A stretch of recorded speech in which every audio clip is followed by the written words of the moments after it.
Good afternoon, everyone. Thanks for being here. Today, I want to talk about something a lot of large digital organizations feel, even if they don't always call it by name, the multi-site tax. On paper, a growing portfolio of brands and sites should create leverage and efficiency. In reality, it often creates drag. As more brands, campaigns, regions, and acquired properties get added, the digital operating model starts carrying more and more complexity along with them. What starts as growth turns into friction. Teams inherit more tools, more templates, more one off exceptions, more maintenance work, and more coordination overhead. At a certain point, the challenge is not just that you have a lot of sites, it's that the portfolio becomes harder to govern, slower to evolve, and more expensive to scale. Today, I want to bring that to life through two examples, one in consumer packaged goods, one in spirits. I'll spend most of my time on the first because it gives a really clear proof point for the operating model shift that I want to talk about.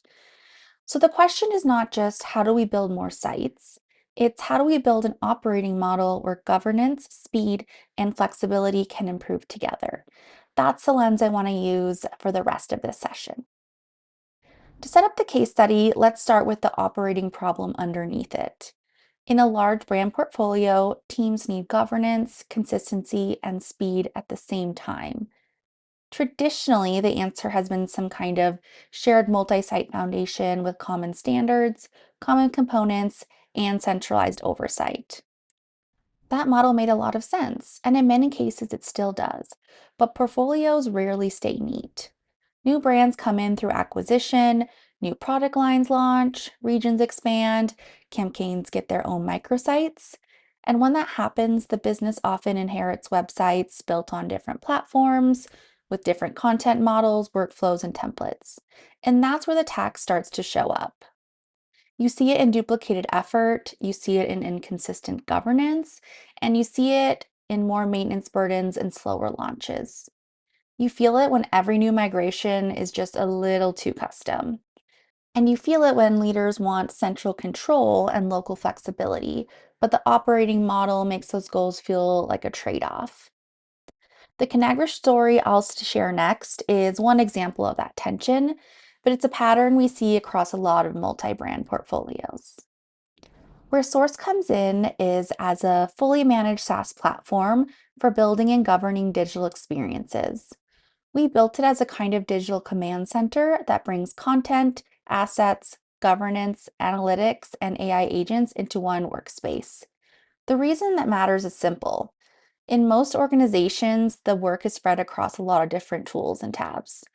Content is in one system, assets somewhere else, governance checks in a different tool, analytics and AI sitting off on the side.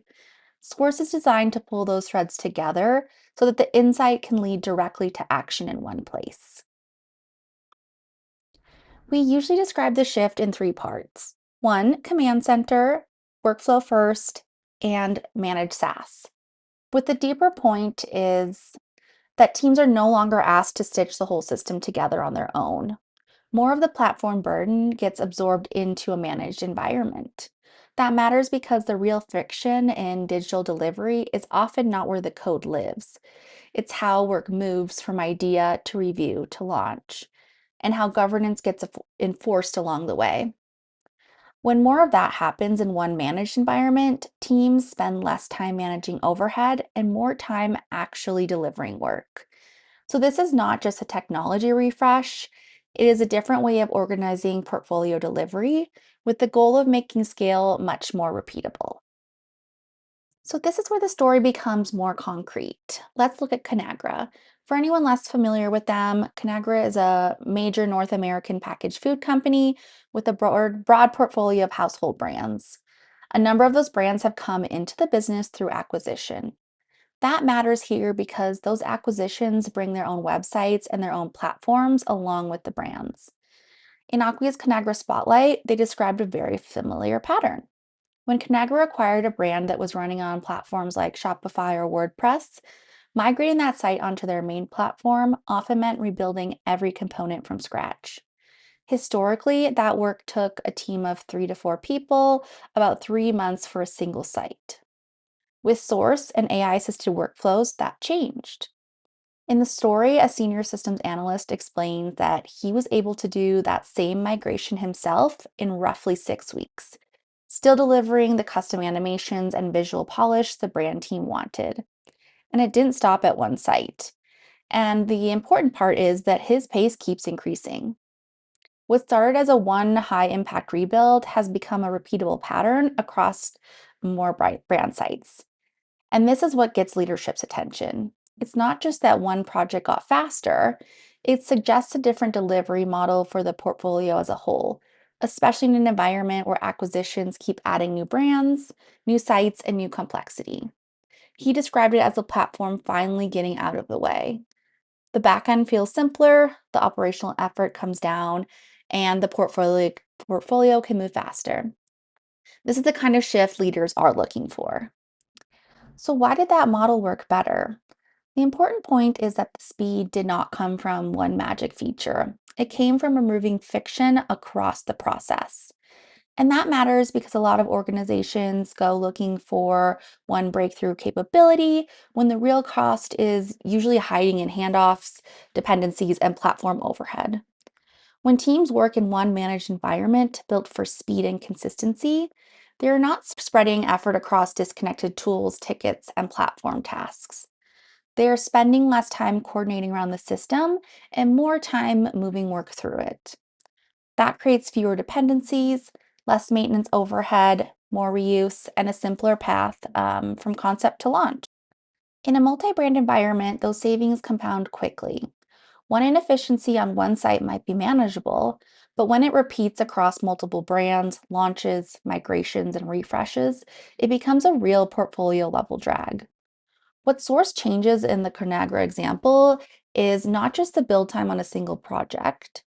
It changes how organizational effort gets consumed in the background every time the portfolio evolves. For the developers and site builders, Drupal Canvas is the layer that makes the model tangible in day-to-day work. This is where governance does not go away, but starts to work in a more scalable way. Marketers can assemble pages in the browser using pre-approved and AI-assisted components.